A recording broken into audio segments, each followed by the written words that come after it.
प्रेरणा कथा माँ बाप का महत्व। मेरे माता पिता अपने शहर मेरे जन्म स्थान जा रहे थे। हम लोग उनको छोड़ने के लिए विमान स्थल गए थे।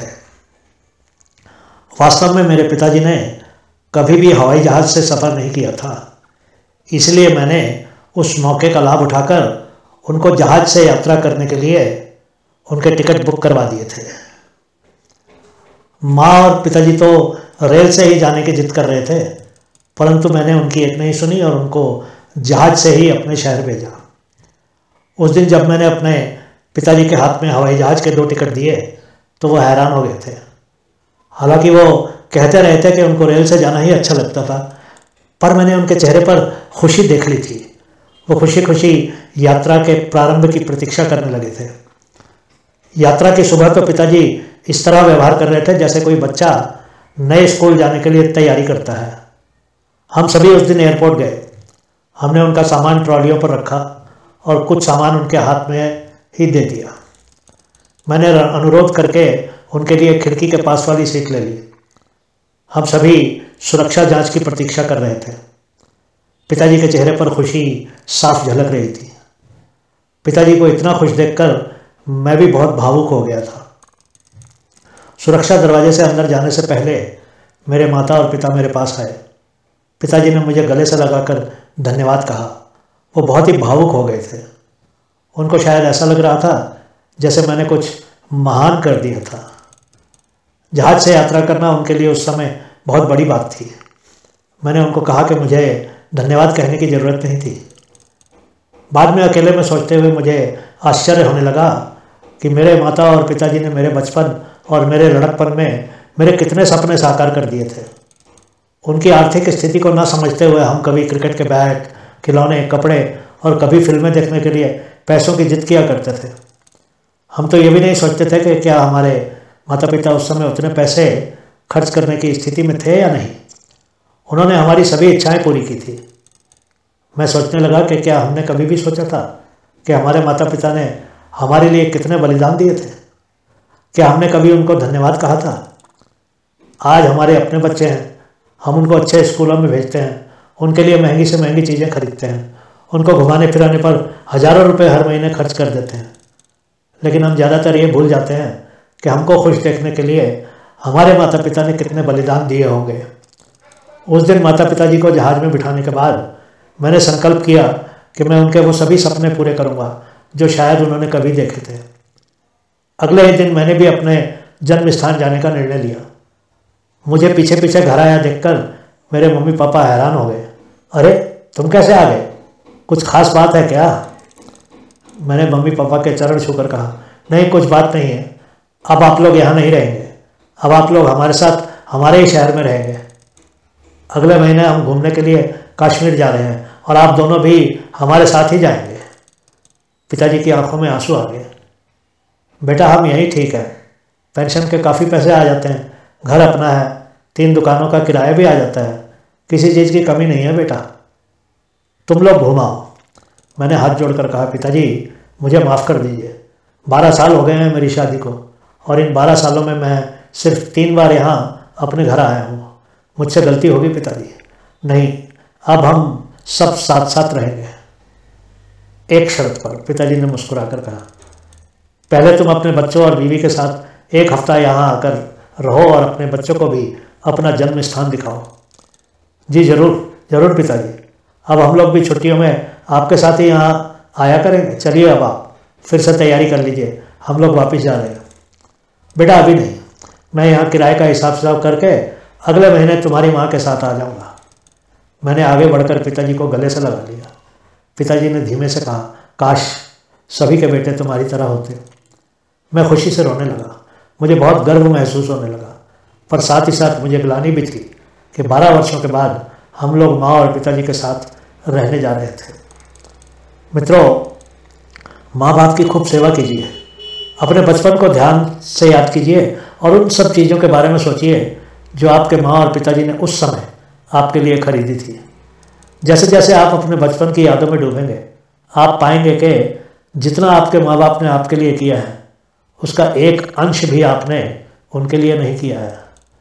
माँ बाप का पूरा सम्मान कीजिए और उनको कभी भी अपने से दूर मत रखिए।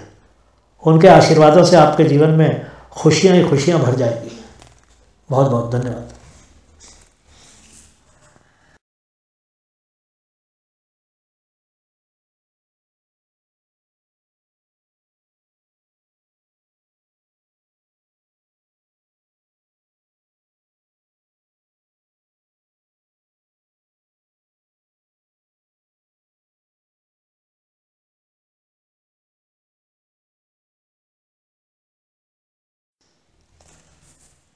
प्रेरणा कथा।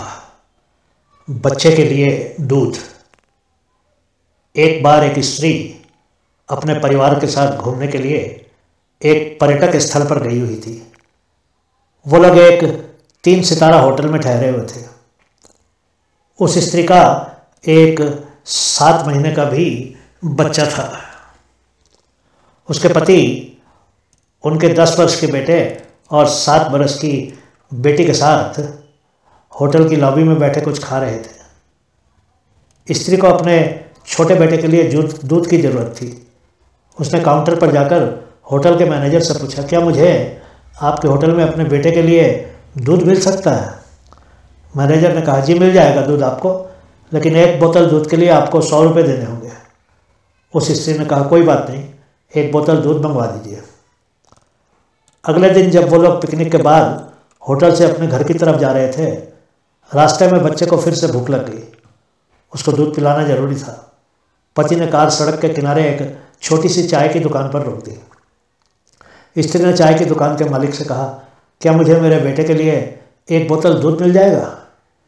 दुकानदार ने मुस्कुराकर कहा, जी जरूर मिल जाएगा। दूध लेने के बाद स्त्री ने उस दुकानदार से कहा, कितने पैसे हुए दूध के? दुकानदार ने हाथ जोड़कर कहा, जी माफ़ कीजिएगा, हम गोदी में उठाए हुए बच्चों के दूध के पैसे नहीं लेते हैं। दूध बच्चों के लिए मुफ्त है। हाँ, अगर आपको आगे की यात्रा के लिए और दूध चाहिए तो मुझे बता दीजिए, वो भी मुफ्त ही होगा। स्त्री और उसके पति एक दूसरे का मुंह ही देखते रह गए। उन दोनों ने ही उस दुकानदार को बहुत धन्यवाद कहा और फिर हाथ जोड़कर नमस्ते कहा। गाड़ी में बैठने के बाद वो स्त्री बस यही सोचती रही कि कौन धनी था, होटल का मैनेजर या इस चाय की दुकान का मालिक। मित्रों, आदमी पैसे या संपत्ति से अमीर या गरीब नहीं होता है, व्यक्ति दिल से अमीर या गरीब होता है। आइए एक और घटना सुनते हैं। एक बार एक अमीर औरत एक बुटीक में गई और काउंटर पर खड़े लड़के से बोली, कृपया मुझे एक सस्ती सी ड्रेस दिखा दीजिए, मेरे बेटे की शादी है, मैं ये ड्रेस अपनी नौकरानी को उपहार में देना चाहती हूँ। वो औरत अपनी नौकरानी के लिए ड्रेस लेकर चली गई। शाम को उसकी नौकरानी भी उसी बुटीक पर पहुंच गई। उसने बुटीक के काउंटर पर खड़े लड़के से कहा, मुझे आपके बुटीक की सबसे अच्छी ड्रेसें दिखाइए, मैं अपनी मालकिन को उनके बेटे की शादी पर उपहार देना चाहती हूँ। वो लड़का उस नौकरानी को देखता ही रह गया। वो उसकी तुलना उसकी मालकिन से करने लगा, जो उसके बुटीक से ही सुबह नौकरानी के लिए एक सस्ती सी ड्रेस ले गई थी। मित्रों, गरीबी आपके बटुए में नहीं, आपके दिमाग में होती है। कभी कभी पैसे कमाने की दौड़ में हम लोग ये भूल जाते हैं कि हम सभी मानव हैं। हमें ज़रूरत के समय हमेशा ज़रूरतमंद की मदद करनी चाहिए। किसी की मजबूरी का कभी नाजायज़ फ़ायदा नहीं उठाना चाहिए। अगर किसी की मदद करें तो बदले में कुछ पाने की आशा मत कीजिए। निस्वार्थ मदद करके देखिए, आपके मन को असीमित शांति मिलेगी। प्रयास कीजिएगा। बहुत बहुत धन्यवाद।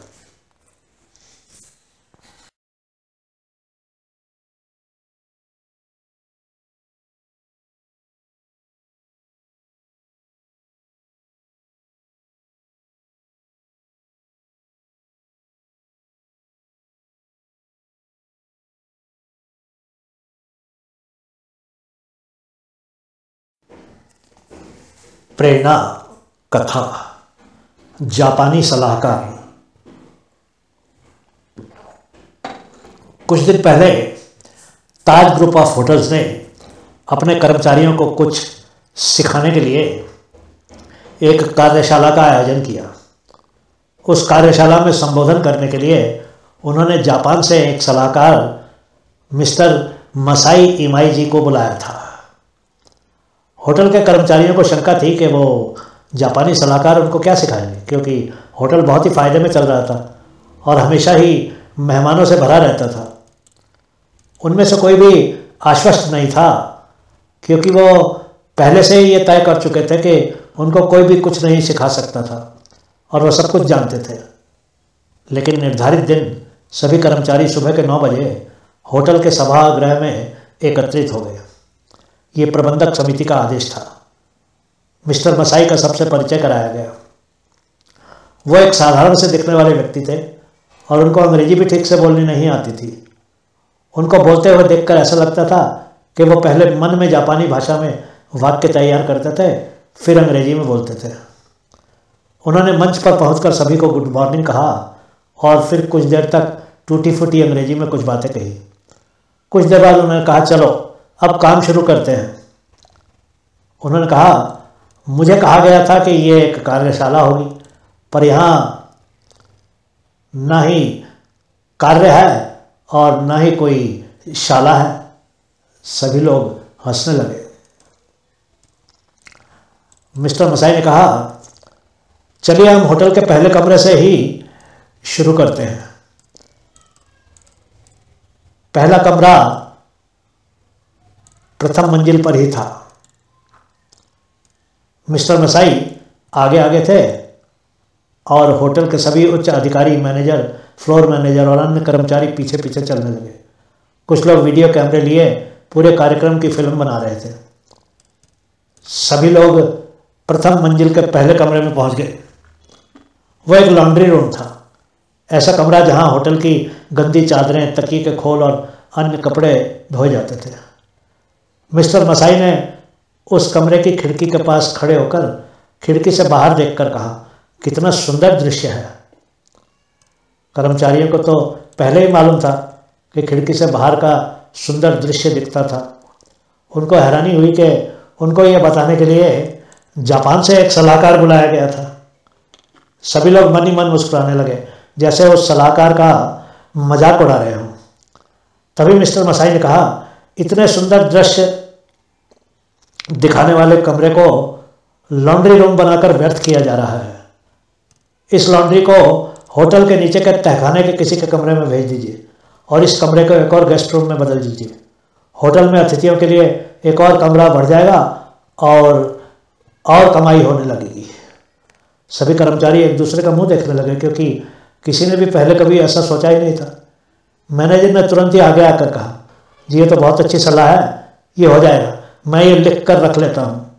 मिस्टर मसाई ने कहा, लिखना नहीं है, अभी करना है। मैनेजर ने हैरानी से कहा, अभी करना है? मिस्टर मसाई ने फिर कहा, जी हाँ, अभी जाइए और नीचे तहखाने का कोई कमरा देखिए और तुरंत इस कमरे का सारा सामान नीचे भेजिए। ये सब काम 2 घंटों में हो जाना चाहिए। ये काम हो जाने के बाद लंच करके सब लोग फिर से यहीं आ जाए। अगले 2 घंटों में कर्मचारियों ने उस कमरे का सभी सामान नीचे तहखाने के कमरे में रख दिया और उस पहली मंजिल के कमरे में बिस्तर, सोफे और अन्य फर्नीचर लाकर लगा दिया। वो कमरा 2 घंटों में तैयार हो गया। लंच के बाद मिस्टर मसाई ने उस कमरे को देखकर कहा, वाह, अब ठीक है, इस कमरे को आज से ही गेस्ट लोगों को देना शुरू कर दीजिए। एक रात के 4 से 5 हज़ार रुपये की कमाई आज से ही शुरू हो जाएगी। उसके बाद मिस्टर मसाई सब कर्मचारियों को लेकर पेंट्री अर्थात अन्न भंडार में गए। कमरे के द्वार के पास ही 2 बड़े बड़े सिंक थे। सिंक में जूठे बर्तन रखे थे जो धोए जाने थे। मिस्टर मसाई ने अपनी जैकेट उतार दी और उन जूठे बर्तनों को धोने लगे।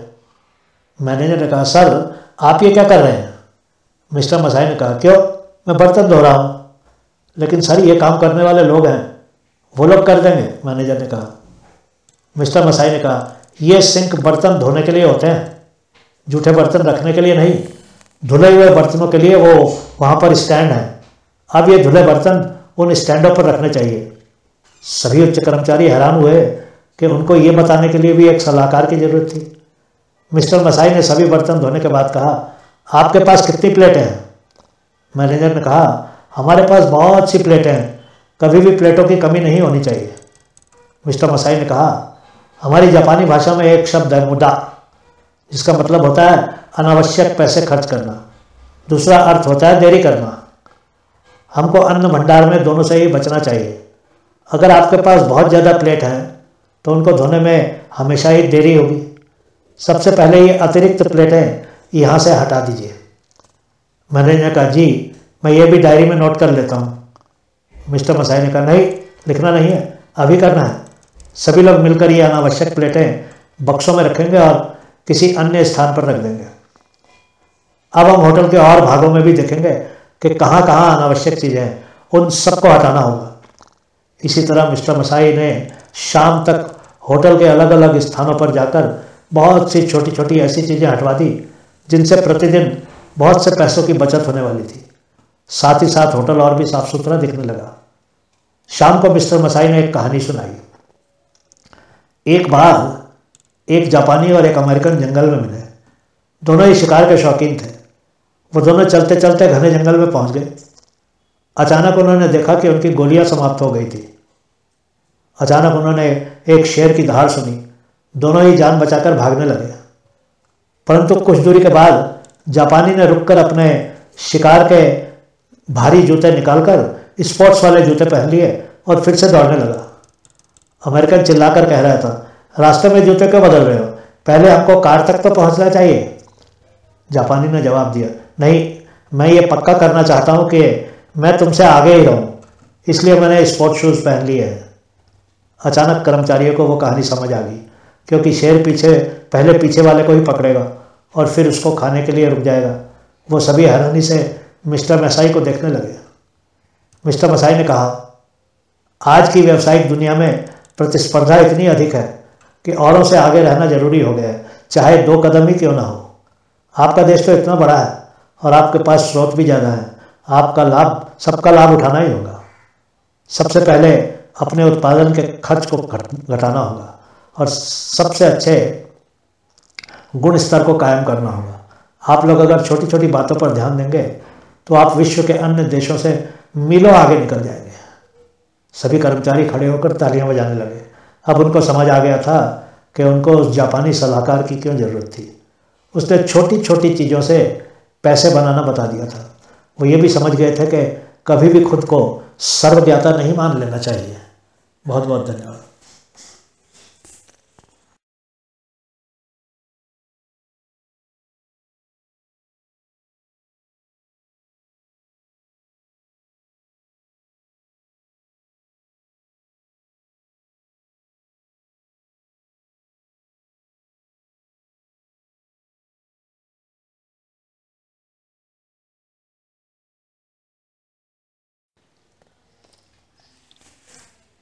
प्रेरणा कथा।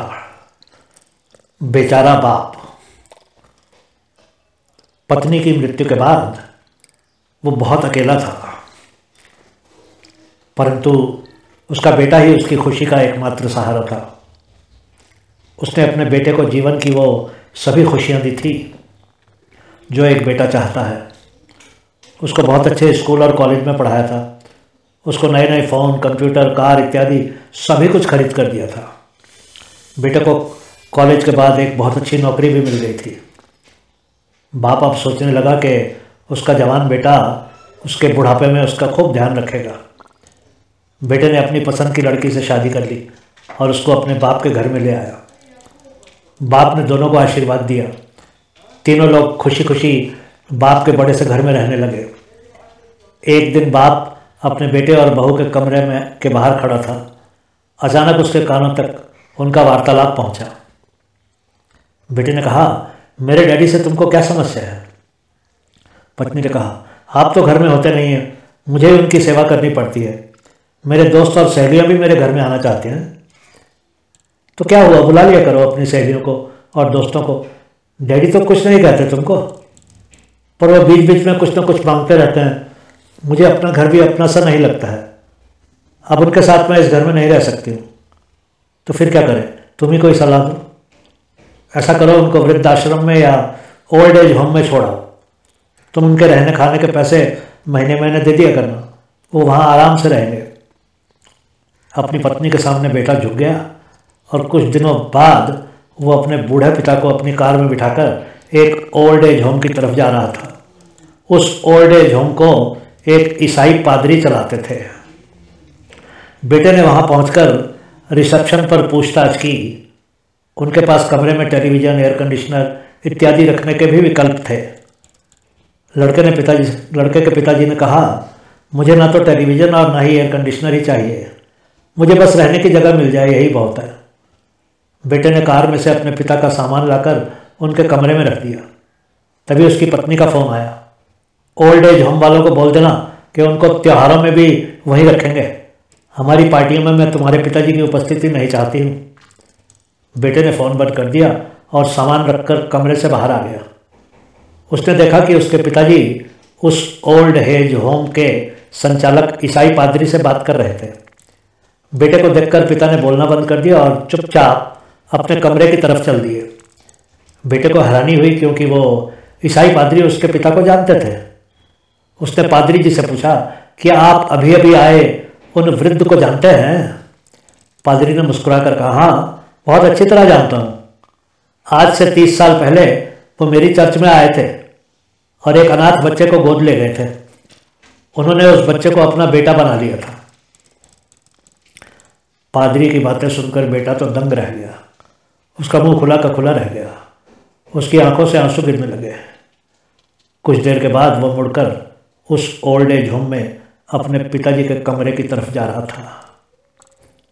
मित्रों, कितनी बुरी हो गई है ये दुनिया, परंतु अभी भी सब कुछ चल रहा है, क्योंकि अभी भी कुछ अच्छे लोग हैं इस दुनिया में। ऐसे भी लोग हैं जो अनाथ को अपना बेटा बनाकर बड़ा करते हैं, और ऐसे भी बेटे हैं जो बाप के बलिदानों का बदला उसको घर से निकाल कर लेते हैं। अगर आप भाग्यशाली हैं और आपके माता पिता की छाया आपके सर पर है, तो कभी भी अपने माता पिता के साथ ऐसा व्यवहार मत कीजिएगा। माँ बाप तो जीवित भगवान होते हैं, उनकी तो पूजा होनी चाहिए। ज़रा सोचिएगा।